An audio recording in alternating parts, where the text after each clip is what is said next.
Hi lovely Pet City players and everyone else who's watching. This is Nandin from Pet City Budget. I wanted to do something a bit different today. I wanted to record making a room in Pet City and upload it to YouTube. As you might have known, I have posted in Pet City VIP and in my own page, Pet City Budget, on how to make rooms in Pet City using mostly coin items. The reason why I did so was because I realized there are quite some people who might be a little bit limited in terms of their GC, but they would still like to make nice rooms and even sometimes maybe replicate some GC items in Pet City. So I posted different rooms to hopefully inspire people to also do the same, and sometimes I posted specific ways of replicating big ticket GC item in Pet City. And today I wanted to do so by showing how to do that on video, and I thought particularly this might be useful when it comes to the Habi room, the habitat room, where you have to come up with your own floor and wallpaper if you don't want to spend GC on them. So what I'm going to show you today is a habitat room that I made, that is the one with Alice in Wonderland theme, or in Pet City it's called Down the Rabbit Hole. It's a few weeks back, the release. And what I wanted to show here is particularly on how to replicate this look here, which is the look that you get if you use the GC floor and the GC wallpaper for this habitat release. So yeah, let's start in doing so. So as you might have seen before, the look has a checkered floor and the wallpaper has two sides, which is the blue part and the pink part, and then on top of that there's also the roof. So that's exactly what I wanted to replicate in my room that I'm making using coin items. So here I am making the floor. As you can see, I'm using the police station floor extender. The reason is because I wanted to replicate that diamond pattern, as you can see in the original GC floor. And I like the color combination here of pink and blue, since it's going to go well with the wall portion that you saw. It was part blue and part pink. So next, as you can see here, this is how it looks like with the floor. And now I'm building the wall. I'm using the ice gazebo wall segment, and I'm putting it in a higher layer on top of the floor. And then I use the peach curve wall segment. That would be the top part of the wall here. So that is to replicate the pink and blue look. And this is the pink floor extender that I'm using for the ceiling part. Now I'm going to make the video a bit faster, so you don't have to wait and see how I'm finishing up this entire segment. So basically it's just replications of what I've done before. The floor extender is used to create the floor, and then on top of that I'm going to make the wall that is a higher layer from the floor.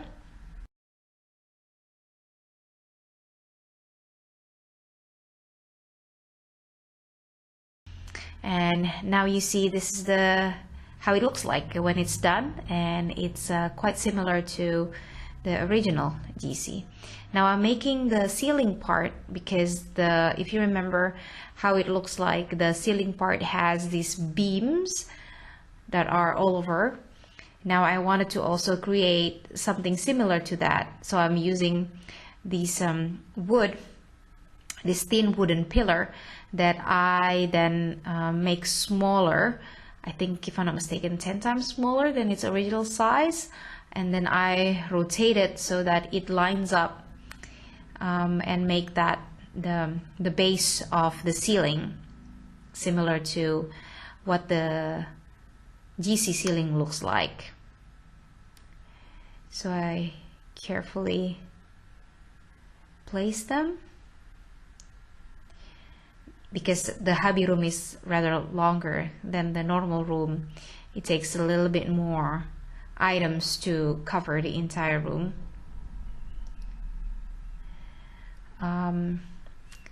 So I'm just adjusting it because sometimes it doesn't look very much aligned to me.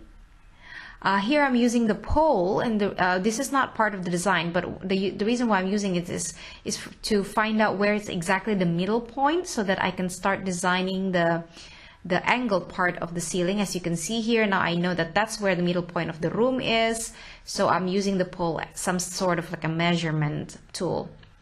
I need to buy some more thin wooden pillars. And this is where I put the angled part of the ceiling. And you can simply just rotate this, make sure that it's the higher layer than the pink floor extender, so that it's showing.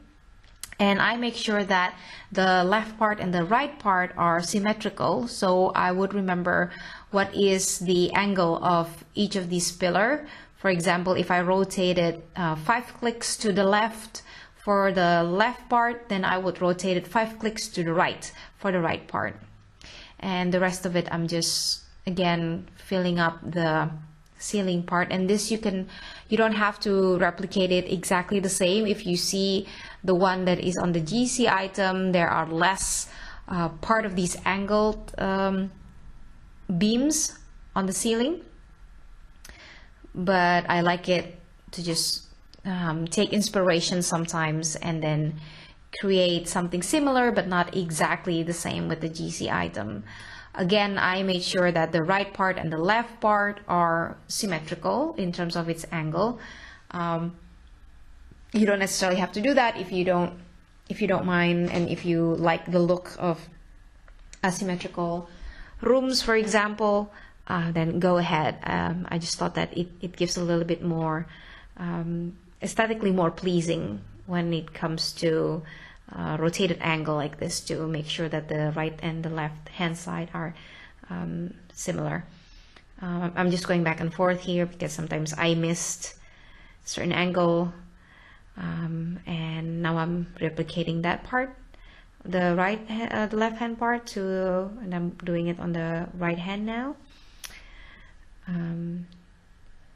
Again, to have that similarities with the GC items. So I'm pretty much done with that part, but now I'm using some more of these pillars to have the crossed beam to fill it in.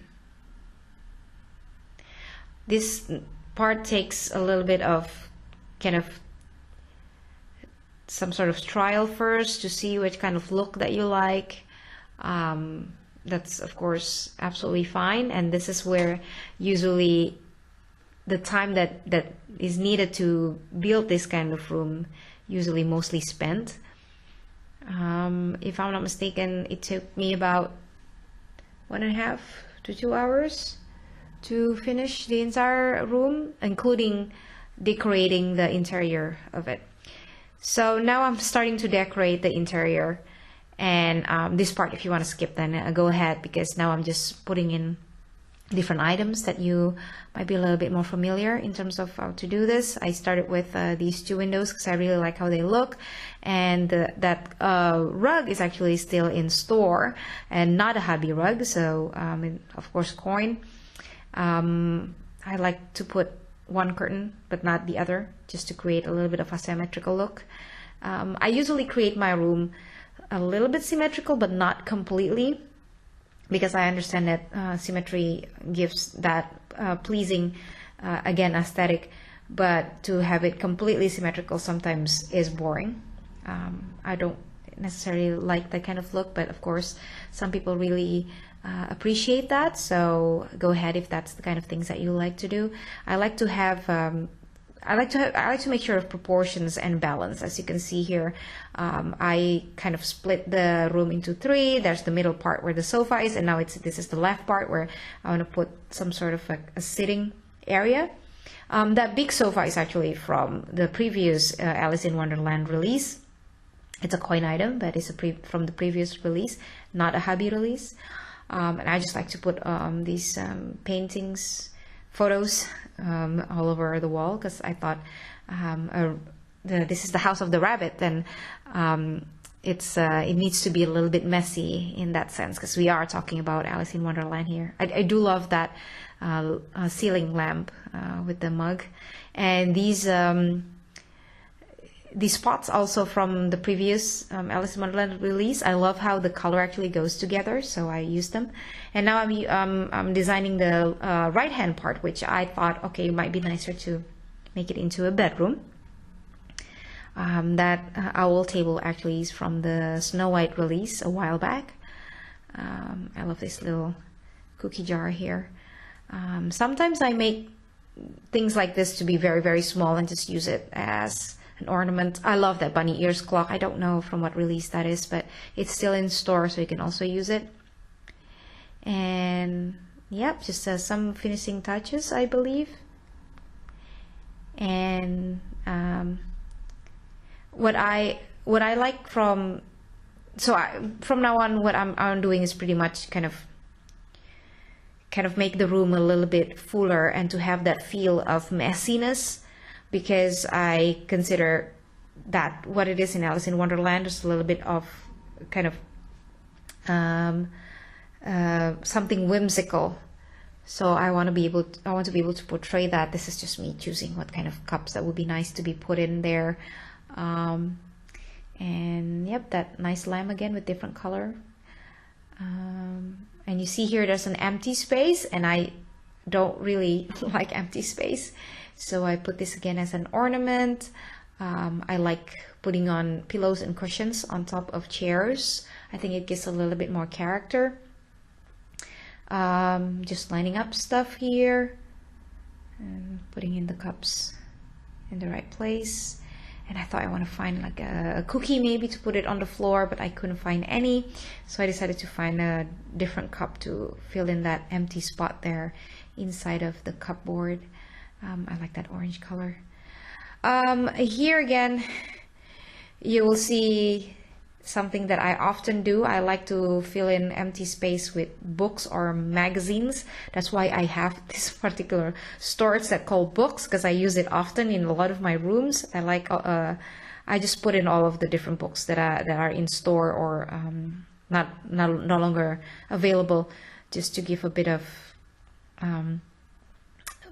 something more into the room. Some lanterns I think would be nice to give more colors to the room.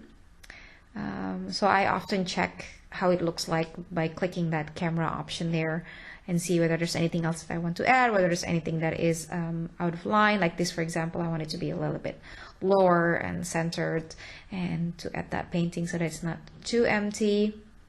And I think so far I kind of like how it looks. This is just me being a little bit more detailed, I guess. And I also don't like apparently that empty space there, so I put some more magazines, and I thought it'd be nice to put something on top of the magazine. So I decided to put this cup, which I believe later on I decided might not be the best place for the cup. That's just me thinking what would be nice to be put there. Oh, and you see here, I also like doing this to put a little bit of cracks on the wall, because I thought that again gives a little bit more character. And I use this mountain ridge that are still available. And when you make them very small and you put them on the wall, it does look like a bit of a crack on the wall there. I decided that I want a different ridge to portray it. So this is the one that I decided to use at the end, because it looks a little bit slimmer and looks like crack a little bit better. So yeah, I decided to put that chest instead of the cup, but I do like the idea of having kind of like an overturned cup like that, like a tilted cup. So I thought, okay, it's better to put it on the floor someplace else to kind of fill in the room a little bit more.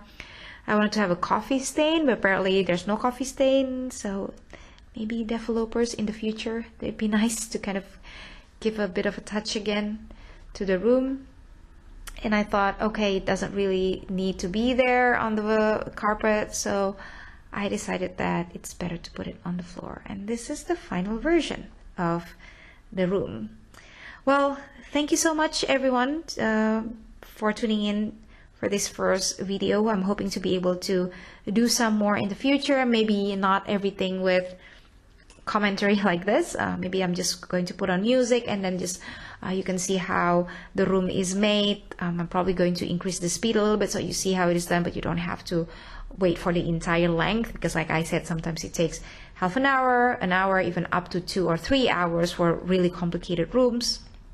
And we'll see how many rooms that I'll make in the future, but I'm excited that hopefully this is something that you think are helpful or useful. Would love to see. I would love to hear what you think in the comment.